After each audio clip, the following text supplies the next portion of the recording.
You're listening to the Monocle Daily, first broadcast on the 26th of May, 2025 on Monocle Radio. Spain adds its voice to the list of countries telling Israel to cease operations in Gaza. Estonian children are beside themselves with joy as the government gets them all an AI account to help with their homework. I'm Emma Nelson and the Monocle Daily starts now.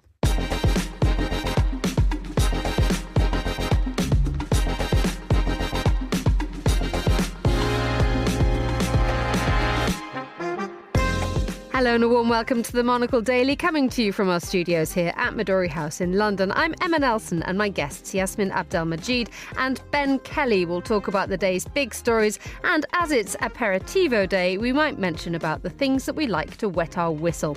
Not also to mention Emmanuel Macron, who after being apparently deliberately shoved in the face by his wife, may need a stiffener this evening. Stay tuned. All that's coming up right here on the Monocle Daily.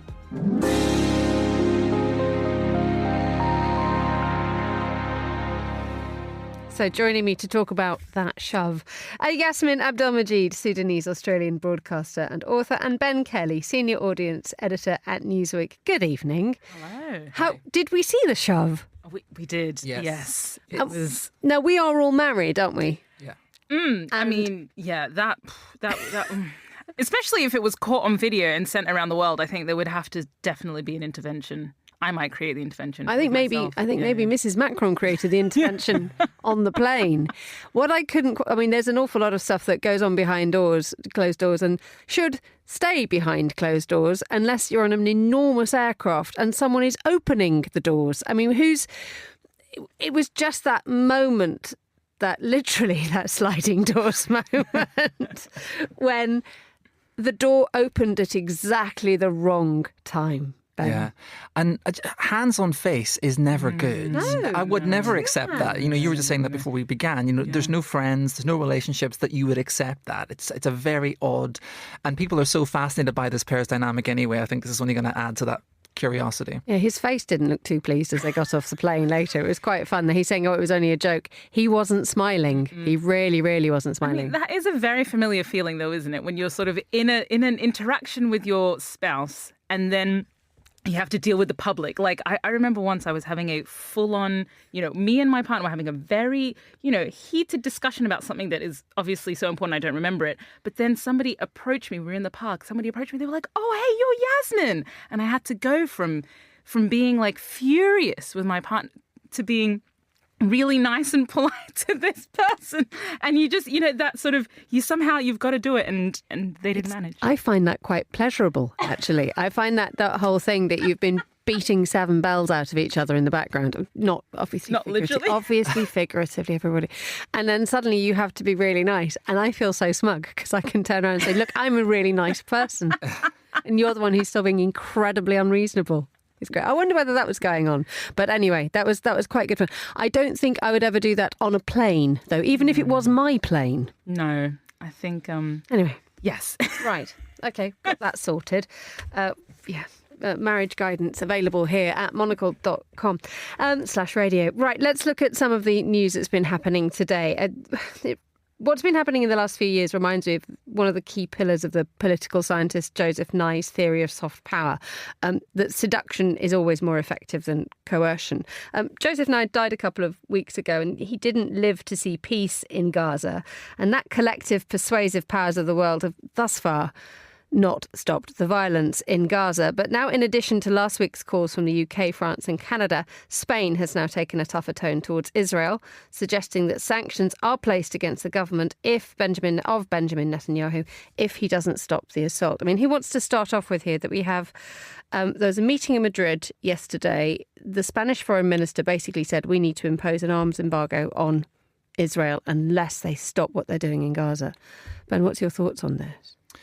Yeah, the voices have been growing stronger, haven't they? Last week we also had that sort of combined criticism from the UK, Canada and France against Israel, and now this sort of wider discussion as well that Spain has led. And just today I saw that Israel has sort of responded to them and said any threats to us, any attempts to recognise a Palestinian state, and we'll respond by annexing some of the West Bank. You kind of think, is that really the road to go down? It's a very odd response for Israel to have. but they are going to feel increasingly cornered, I think, by the international community, as we call it, quote unquote. What we really mean is sort of their traditional European and American allies. It has been tightening a little bit around them. You definitely do sense that for, more times than not, it's just sort of lip service, isn't it? But this does kind of feel like there's been a shift, even just here in the UK, new sanctions, sanctioning people like Daniela Weiss, the woman who was recently featured in Louis Theroux's documentary, and a big sort of settler. There have been concrete action taken that people can see here in the UK as their government responding. Is it enough? That's arguable. But I think Israel's response is going to be very interesting, because I guess they just have to turn back to the US as their ultimate backer, the person that they really want to keep on side. I mean, Israel's response, do we even need to spend too much time on discussing what their response will be? Because Israel will do what Israel does, arguably. And having Donald Trump in the White House, Yasmin, is arguably one of those things that we've seen also in Russia, which is, if the pressure is not coming from Washington in the same way that it has done in the past, then there is almost a sort of an implicit green light. Indeed. And this is part of the challenge, I think, because you're right, Ben, that there has been this shift in tone. But I think there is a question of, as you say, is it enough? And will it actually make a difference for people on the ground, for Gazans and so on? Because I think what we're seeing is, yes, sort of gestures towards more concrete action, but we're not seeing the much more severe kind of line that would say, Israel, you will be.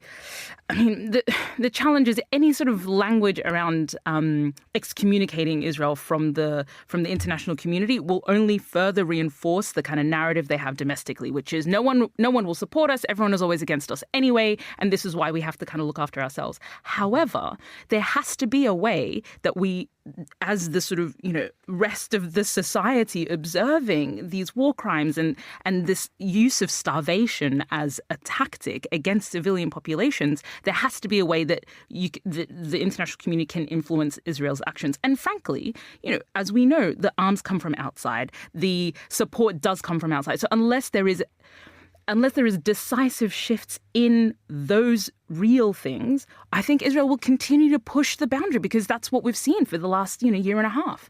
And we see these talks in Madrid, the so-called Madrid group. It's being sort of big, as you say, Ben, when they're kind of trying to draw the lines as to how we group people and how we group countries. The Madrid group was European and Arab nations. Which suggests that the Europeans perhaps have a more open approach to talking to various different people from various different parts of the world. And there may be a feeling that is there a possibility that the Europeans and Arab nations could actually be pushed into sort of like one group? Potentially. I mean, also, you think back just a week or so, Donald Trump's over in the Middle East, rubbing shoulders with people that might not be traditional US allies, making deals, working on that very alliance. And it's interesting. It makes me think of a quote I read earlier on. I was looking more interestingly at the sort of cultural boycott. The EU sports chief had sort of suggested that maybe Israel might be kept out of some sporting events. And his words were, there's no place for countries that do not share our values. And like you say, that traditionally would include Israel, our values, but maybe not some other Arab countries. Is there a bit of a switch going on there? Differences, other Arab countries are coming through as being allies of Europe and changing, and Israel may find itself as being the one that is, not in keeping with our values, which would not be a place they would want to be. There is an awful lot of talk about values at the moment, especially with the eyes on Europe, businesses being told to embrace values in the way that they direct themselves, countries, and the European Union often being seen as the place where the rules-based, values-based system is something which is aspired to. Yeah, this piece is fascinating, and I saw that statement by the EU sports chief, and also this shift, because what traditionally over the last couple of decades, it's been Israel as the quote unquote, Western civilizing force in this region, right? And then, as you say, what we are seeing is that being threatened. And again, if that is genuinely threatened, if that positioning, if there's an acceptance that is no longer the case, that might change the entire region's kind of politic, right? And also I think it's interesting to think about, I often, being Sudanese and being interested in what's going on in Sudan, I'm often saying to people, pay attention to how the various countries are repositioning, because what we've accepted over the last, 20, 30, 40 years as the way things work is changing in front of our eyes. And all of these powers, whether it's Saudi, whether it's UAE, whether it's Turkey, so on, are trying to sort of be the kingmakers in the area and also, therefore, be the ally with the EU, be the person who has the Washington's ear and so on. And at the moment, Saudi's trying to do quite a good job of that. The UAE, Qatar, again, is trying to play. And again, Israel, I think there's a question of whether they're misunderstanding what is actually playing out or whether they are playing their best hand because they feel like they will always kind of have the West's back because of whether it's historical guilt, whether it's, them being the sort of most reliable ally in the region. I'm not sure.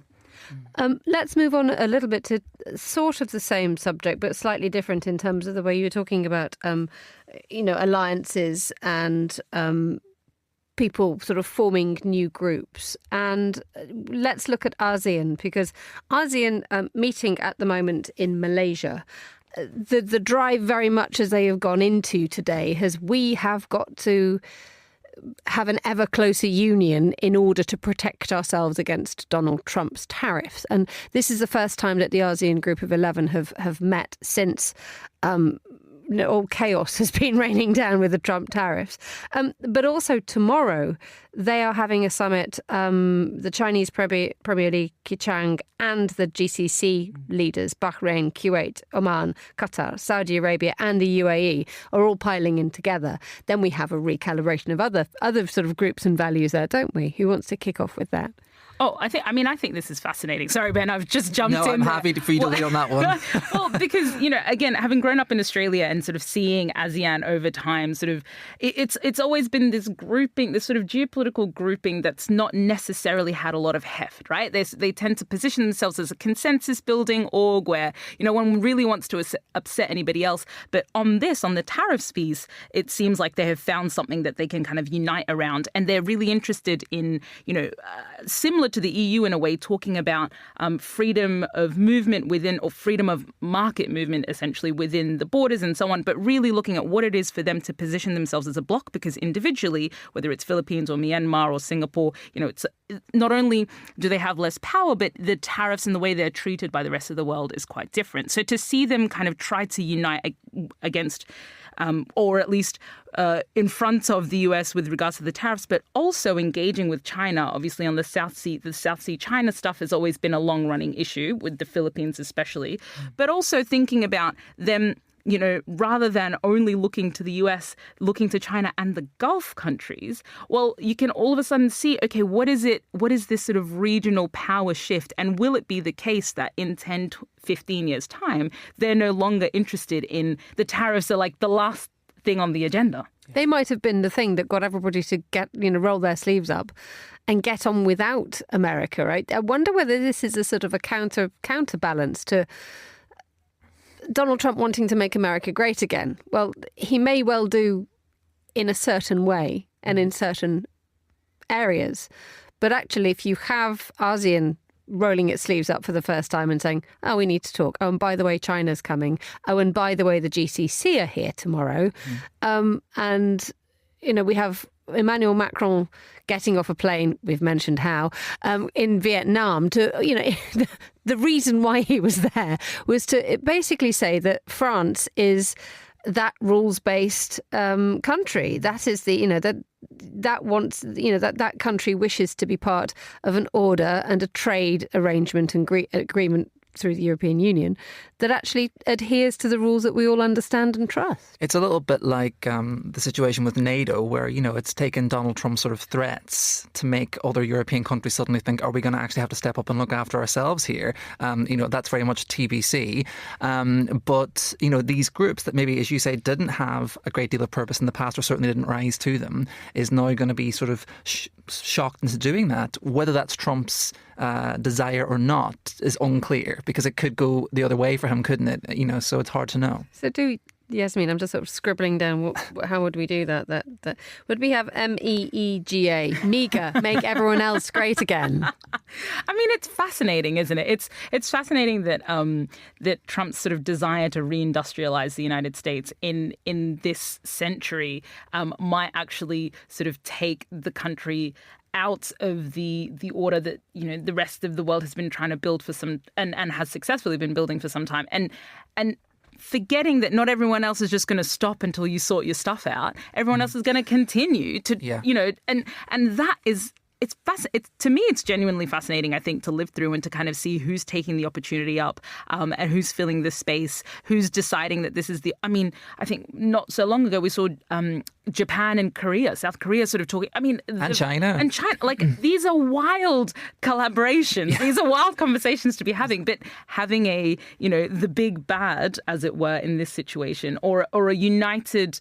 rival that you can sort of position against is quite convenient. My enemy's enemy is my friend. It's absolutely that. I mean, it's an interesting thing to see, given the fact that one wonders where we are going to be in 20, 30 years' time with all this. And actually, if you are an American and you are not a Trump supporter, the only thing that I can possibly compare it to is when you were in the United Kingdom, and if you were not a fan of Brexit and you saw the walls being built and the doors closing, and you looked and you were desperately trying to reach out saying, actually, no, there is a very, very big international element inside this country. One wonders what those people who do believe in open borders and good trade and cooperation and multilateralism might actually be able to do or can do, or where they look to. I think those people are going to be too preoccupied with fighting the domestic battles of the United States, their culture wars, their education, their social security and taxes, everyday life. And I think that the international stories will fade into insignificance for them. And if anyone's going to rise to sort of counter the MAGA movement, I think that's where it's going to be fought, on sort of domestic, a new American dream, as it was, because there isn't really very much to dream about at the moment. Would you agree with that, Yasmin? I have a lot of friends who've organised, you know, and many who sort of were organising in the first Trump administration, and a lot of them are actually leaving. You know, especially those who sort of have connections, maybe diasporic connections to other places around the world. I know Black Americans in particular who have sort of kind of been like, we're exhausted. The social contract has been beyond destroyed, and actually we want to leave. And so, I mean, the number of Americans who've moved even just here to London, who I've sort of been friends with for years, who are relocating and so on, moving to other parts of Europe, kind of considering even the African continent. I think that, to your point, Ben, it's either you're focused on the domestic or you've decided you want to live that global world, and that global world is somewhere else. Yeah. And the interesting thing that just recently, friends and family who've been trying to go to the United States to work have been changing their plans, given the fact that they're not entirely sure what might happen at the border. And that is something that could have a profound face-to-face chilling effect for business, couldn't it? Yeah, I think it's just more of the US closing itself off, whether or not they've meant to do so. I mean, I cancelled a trip, right? I had a work trip in April that I cancelled because of all of this. And I've had numerous friends who have been wondering whether or not to, like, looking at their plans towards the rest of the year and having conversations with immigration attorneys, because the thing is, you're kind of looking at, maybe it'll be fine, or maybe I'll get sent to El Salvador. You know, the scale, the spectrum of what could go wrong is pretty huge. And it's not the kind of concern that we had a year ago. And that does change the calculus. I know, again, just thinking about myself as an anecdote, I go to the US, have gone traditionally to the US quite regularly for work, but again, even talking to clients, and the conversations have been, well, can we bring that work, to London? Can we make it virtual? What does it look like? Because people are aware that they themselves don't want to put their contractors at risk kind of coming in. Yeah. Let's move on to a company which is always far ahead of itself, Estonia. Anybody who has a child and who has a child with access to a phone will know that it is not the easiest of worlds that everybody is navigating. And there is a growing number of countries, for example, Australia, which is banning young people from social media. Lots and lots of countries are stopping children from taking phones into school. How that ever was a thing in the first place, I've no idea, but there we are. The idea that actually if you have a child being too distracted by a phone device or something like that while in school means that discipline, focus, attention, learning suddenly become a lot more difficult. Enter Estonia. Estonia has decided that from September, every child will have their own AI account. How do we feel about this?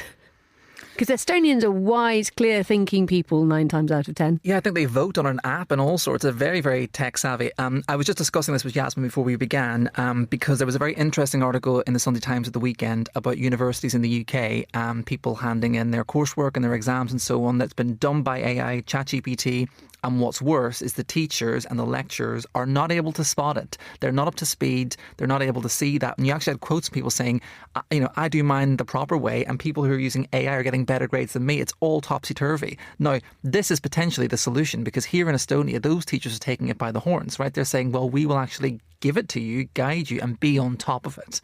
They're not going to be duped by essays that were done by AI if they are actually running the show or certainly have a hand in doing it.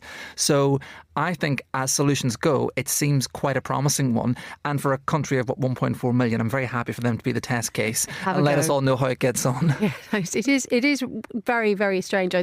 We had Oscar Guardiola Rivera in the studio this morning to talk about Venezuela. He's a lecturer at Birkbeck University. And before we came on air, when the guest comes in, I'm giving away all our secrets now. The guest comes in, we all have to say, how are you doing? How's life? And he said, I've got to do all my marking and everybody's doing it if everybody's doing exams or has been doing work. You've got to be really careful about AI. But that's that sort of crossover period, isn't it? Where we're not quite sure how to use the internet or we're not quite sure what we can do and what we can't do. Yet if you have somewhere like Estonia, which embraces AI, they are surely raising a generation of people who can handle it. I mean, one would hope so. And I'm really excited and intrigued by what the outcomes are going to be. And I'm not sure how exactly, whether they're sort of going to be, studying a lot alongside and letting the rest of the world know, because I think everyone will be paying attention. But things that come to mind, I mean, there was one, it was just a single anecdote, but a couple of years ago, I remember a teacher essentially asking his class to write an essay using, ChatGPT or one of these large language models. And then the assignment was to then look at that essay and pick out, all the factual inaccuracies. And all the students then realized that it was about 50% wrong. And so that then kind of gave them that sense of, okay, I know how I can use this and I know that I shouldn't trust it and so on. And so I imagine hopefully that's what the Estonians are kind of doing. They're enabling students to kind of engage with this in a way that is thought through and considerate and empowered. Now, what does that look like at scale? I think that's challenging. I think that, we have conversations about the national curriculum all the time here in the UK, and it's a really fraught issue. So I can imagine like a policy around, a large language model in schools for the UK is different to one in Estonia, where we've got like lots of different, every borough, every school, Scotland is different to Wales, is different to England. So I think that having policies that span a very diverse population is going to be perhaps more challenging, because you also have to think about what do people have access to, in terms of deprivation, in terms of actually being able to deal with it at home and so on.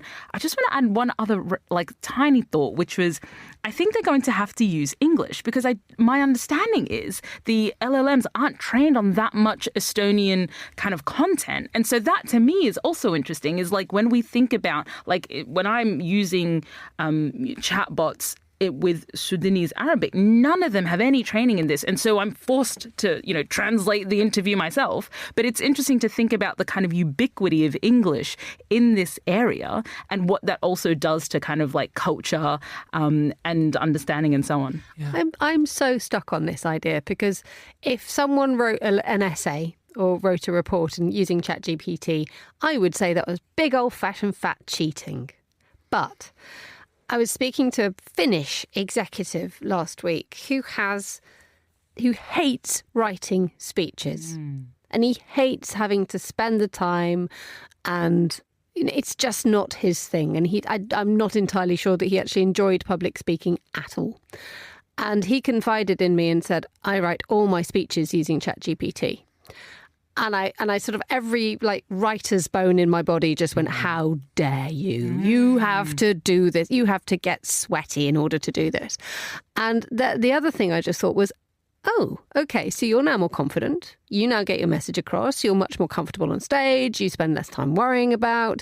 And until you start sounding like a weird robot, you're actually mastering this. So I don't know, as a man, Ben, who deals with journalists every single day, who I am assuming you're dealing with lots of young journalists who are young and fresh to the job, what do you do? Do you hammer do you hammer a pen into their hand and give them a book and say, go and learn that stuff? Or do you say, play? I think it's play. I mean, some people come in with different skills to others. And actually, if I looked at a lot of our journalists, some people are very, very good reporters, very good interviewers, and maybe not so good at putting pen to paper and putting that into a story and so on. So a bit like the chap that you mentioned with the speeches, maybe ChatGPT can help some people craft articles or just spare some time. A lot of it's investigation. And so when I was just explaining to Yasmin, you get a sort of 600-page report. ChatGPT can help you, pick out the key points or so on, or condense that. Using it as a tool like that is a very good asset for a journalist. Transcriptions, all those sorts of things that used to eat up all of our time can now be done. You've got to use the AI as a tool. You're mastering it rather than the other way around. But yeah, when it comes to young reporters, I mean, some of them are coming into... We've unloaded a load of people in the past 2 years who've obviously... it's their first job, and they're coming at this for the first time with AI and having to learn how to use it, and we're having to roll with those punches and come up with ethical code of conduct and rules, and making sure that nothing goes out with those kind of factual errors that you mentioned, because it does do that. It has a great love of creating quotes from people, which is possibly the worst thing that you could do in media. Did you see that article the other day? It was some Chicago newspaper, and they were like, the summer reads, and it was like, it just made up a bunch of books. Yeah. Because they had used a large language model to come up with it. And so like I had a friend who was an author who was like, I haven't written this book doesn't exist, and bookshops having to put up signs being like, these books don't exist. You might have seen it in the paper, but they are fake. Yeah, whoever put that together was phoning it, and they have been caught, very much so. This is a thing. I know that there is that moment that lots and lots of journalists are dreading, which as a journalist you dread getting things wrong. Mm-hmm. It's one of your fears. You accuracy is important, and and if you make a mistake, you hope that someone tells you and you roll back and you try and work it out and then you make it better. But the difficulty is that if you rely on artificial intelligence to tell a story, will there one day be that moment when someone publishes something which is phenomenally defamatory against someone who is phenomenally deep-pocketed? Well, I think that is the task for our industry, and being gatekeepers of this thing. And, ultimately, should anything like that be published? No. And who's going to stop it? Humans. How's your fact-checking desk at the moment, Ben? Are you suddenly chewing your pen? You're like fiddling with the pencil a little bit more. Busy, yeah. Busy. Does this person exist that we've interviewed at length? We have a little bit of time at the end because it is here in the United Kingdom. It's a bank holiday Monday, which is the day when ordinarily it is a day of rest, or we're all doing tomorrow's work on ChatGPT. But there's also it's National Aperitivo Day. It was International Aperitivo Day. Everybody now that Yasmin, not as a drinker, but is there a moment at the end of the day when something delicious and liquid is consumed? So there's a Sudanese phrase called shahi bil mizaj, which is hard to translate, but it's essentially tea with like pleasure, or like tea with tea with chill. And so like in this, like the thing to do in Sudan, or if you're Sudanese, or just if you want to have this vibe in your life, is just like a cup of red tea, usually with far too much sugar, and it's just drinking it over just as long a period as possible. And the purpose is to relax. Like that's the point of this beverage, and it's red tea. It's not quite black tea. It's something I actually, I would have to get it from Sudan. I don't really know if you can kind of get it in, or at least, one of the corner shops that sell tea from around the world. But yeah, that's our version of it. Okay. So, when do we take this tea with chill? You would take it either after you've come home from work or after dinner. Gin and tonic, right? Yeah.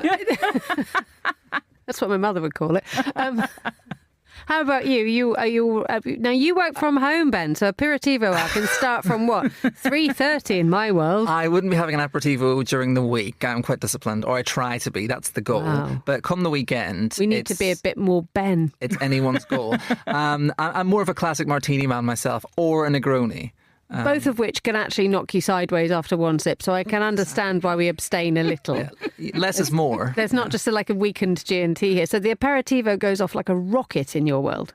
Pretty much. Okay. Yeah. And then what goes around with the aperitivo? Because, if you're having an aperitivo, it would be usually with something to nibble on because it's the thing that brings the appetite. Yeah, I think Right. we want to get some of those olives from M&S with the sort of feta in them and the pesto in them. Other brands are available, but yeah, maybe some Sponsored by- nuts. If I'm, So random. The generic request for a small snack is actually a specific packet of thing that Ben would now like. because I So that's saw it good. yesterday in the store and I just thought, I want one of those. I want now, one of so- those, but it's a bank holiday. Do we break the weekday drinking thing? Yes, today doesn't count. Excellent. Fine. Let's go. So what time do you have your equivalent of tea with chill? Let's say it's a Friday, you finish work sort of 5:36. I'll sometimes go to the gym, come back maybe 7:30. So quite Oh, so you quite work late. out, so that leaves space for the alcohol to go in Oh straight. yeah, you've got to do your penance first. Right, Yeah. fine. My God. What about you, Emma? What's your... Okay, so I have a heavenly aperitivo, which I can only get in one restaurant in London, and it's called a telefonino, which is a mobile phone in Italian, and it's to be drunk in the winter. And I had to look it up. It's got zucchero barbaro, which is a kind of alcoholic rhubarb juice. It's much nicer than I've made it up to. It's with Campari, Punta Mes, lemon, tonic, and a slice of orange. It's one of those things that goes down a little bit quickly, and then it gets really messy really quickly. You have to eat quite quickly for that one. But either that or just something gentle and fizzy on a terrace. There has to be a geography involved as well. You can't just have an aperitivo while you're charging around the kitchen. You do have to actually properly have a bit of not a ritual, but you do need to sit. You need to have the a chill moment. You have bit. to have the chill. It's the moment. You need to create the conditions for success, and success here is chill. Yes. Do you have a snack with your tea and chill? I was just, as you were asking, I was thinking, like, we're a fan of different versions of nuts. So, like, whether it's peanuts or whether it's sunflower seeds or, those sorts of things. Is a sunflower seed a genuine aperitivo thing? Because it's just... Don't actually, as I was saying it, I was wondering if that was a ChatGPT fact. Yeah. If Am I I just look- made that up. Because if I've had a long day, am I looking forward to a bowl of sunflower seeds? I suspect I'm not. Do you? But I want Ben's olives. What about those? Tasselli, what are they called in English? Like watermelon seeds that you have to kind of crack open and they're a bit salty. Do you know what I'm talking about? No. Oh, yeah, no, you can get them in the shops down the road. Yeah. That's no use to anyone who's not listening in London. Anyway, thanks everyone for that deep dive into what might be in the small balls next to my aperitivo. Thank you for that. Finally, on today's programme, it's expected that when you sign up for the army, you know what you're in for. But for Owain Mulligan, this isn't the case, joining the TA Territorial Army following a stint of teaching history in North London. He expected to get a desk job when he was deployed, not active service. The accidental soldier sees Mulligan write about his name as 3rd Troop Leader of B Squadron, a fighting troop stationed in Basra in 2006. Monocle's Andrew Muller sat down with Owen earlier and asked whether he joined the Territorial Army with the expectation of active service. So I joined the TA because I wanted to be outside and kind of run around the place and, shoot guns in the air and all those kind of usual things. I think time went on, there was a creeping kind of realization that actually I wanted to find out what it was like for real. There's not that many jobs where you can conceivably spend your entire life just practicing for it and never actually doing it for real. So, that kind of feeling crept up on me. I saw a lot of people going away and doing it. And I think I was 23 when I deployed to Iraq. There's a lot of wanderlust and, frankly, testosterone and stupidity in 23 men. So I kind of leveraged all of that to eventually make the decision to deploy. But when you did deploy, we've had 20 years now or more to think about the rights and wrongs of the intervention in Iraq. But when you went in 2006, did you have any particular sense of clarity about the mission? Was it clear to you what you were hoping to accomplish? Not really. I mean, again, being 23, you can very happily operate in a fairly kind of context-free environment. I think, the mission, I'm sure there was a published mission statement, all that kind of thing. I think what feeling that soldiers had on the ground was, we need to make a bad situation probably that we've created a little bit better, do what we can to keep a lid on things and try and just remediate some of the damage that we've done in an invasion, which I think by that point everyone had kind of at least tacitly accepted probably wasn't the right thing to have done, certainly not in the way that we did it. At this point, I should make it clear to listeners that your book is extremely funny and clearly deliberately so. And it does, I think, fit into a lineage of humorous military memoirs that might include Spike Milligan's World War II memoirs, George MacDonald Fraser's McCausland novels. Was that important to you to describe to get across the humour of soldiers as a way of coping with or articulating their situation to each other? Yeah, I mean, it's absolutely core to the military experience. I think, I've read lots of books about Iraq, Afghanistan, other kind of conflicts. What it feels like a lot of them miss sometimes is that humor, right? They're kind of relentlessly earnest. They're very focused on the kind of the horror and the kind of the downsides of the whole thing. But, ultimately, operational tours, war more broadly, is typically a bunch of young people, most often men, boys, effectively hanging out together in situations where 95% of the time they don't have anything to do apart from hang out with each other, talk, chat, etc. So, the banter is fairly relentless. I think soldiers have got some of the most finely tuned kind of senses of humor I've ever come across in a kind of professional context, because if they didn't, life would be very difficult because it is non-stop. And I just really wanted people to understand that, for all that there are awful things that happen on operations, and they happen fairly frequently, most of the time, it's a very kind of human experience with people doing their best to laugh, because if you didn't laugh, I think you'd cry a lot of the time.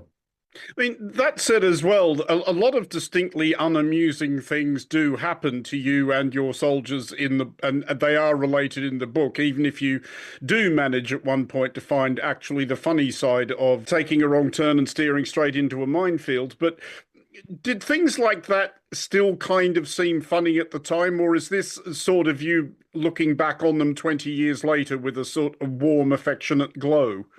I mean, at the time, they're deadly serious because you are flapping like 10 men because you've just taken your troop into a minefield. You can see pressure plates behind you. There's all sorts of kind of horrible explosive material around you. It doesn't take long for it to become humorous, right? You might leave it 20 minutes until you're sure that you're safe again, but it's pretty rapid. I'm pretty sure the next day the boys were giving me a hard time about map reading and driving into minefields.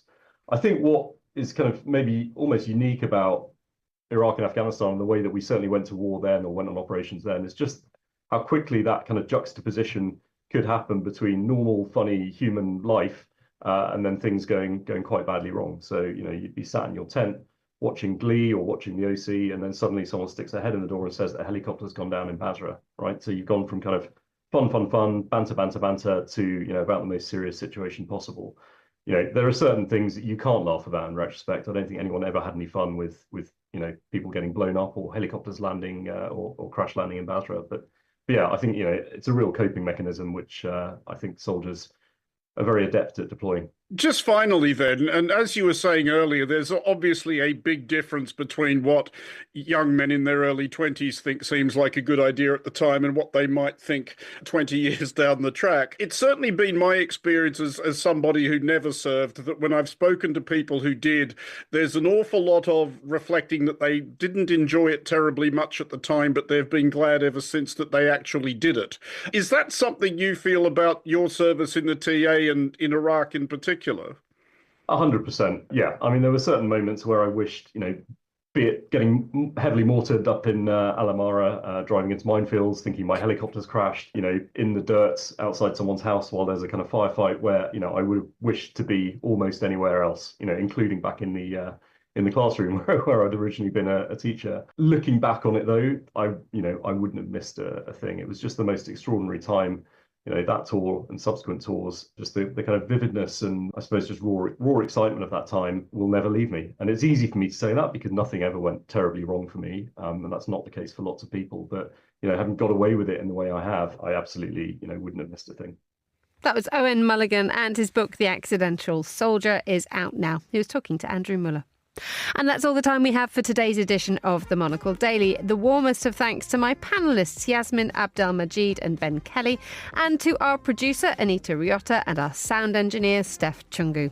I'm Emma Nelson here in London. The Monocle Daily's back at the same time tomorrow. Goodbye. Thank you very much for listening. Have a great evening.